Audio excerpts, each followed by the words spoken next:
Now, as we near the 1-week mark after the severe flash flooding we experienced across the Tennessee Valley, there may be another danger looming right now. That is mold exposure.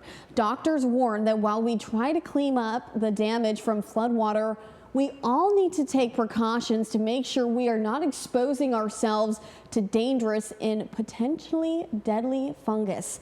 Local 3's Catherine Vaughn brings us this report. While you clean up the mess and salvage any belongings you can, it's really important to make your health the top priority. If you're not careful, you could expose yourself to dangerous toxins. Jeremy Hogstrom, a doctor of internal medicine, tells me mold is one of the sneakiest and most invasive threats that can grow in your car or home. Within 42 hours, you start to see the formation of it. But within a couple of weeks, that's when you start to see mold spores really within the air of the environment that you are in. It's the house guest that shows up uninvited and can ruin your walls and your health. Inhaling mold can cause a lot of respiratory issues, especially if you already have any respiratory conditions such as COPD or asthma, any of those reactive airway diseases. Over time, growth can worsen, and so can symptoms.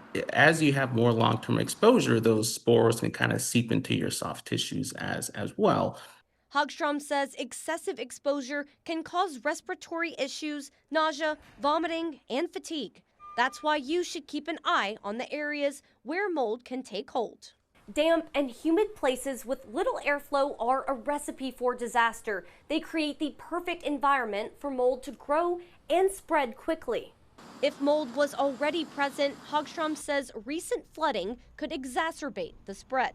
It's likely going to be behind the walls. It's probably going to have spread by that point. It could be in the flooring, in the subflooring. When cleaning, Hogstrom urges everyone to wear what's called an N95 respirator. A regular surgical mask won't cut it. And to be smart when choosing what to keep and what to toss. If it's a surface that you are able to clean off, more particularly like a hard surface, then generally that can be salvaged as long as it's not too contaminated, right? For carpets and mattresses, Hogstrom says it's best to just stitch them.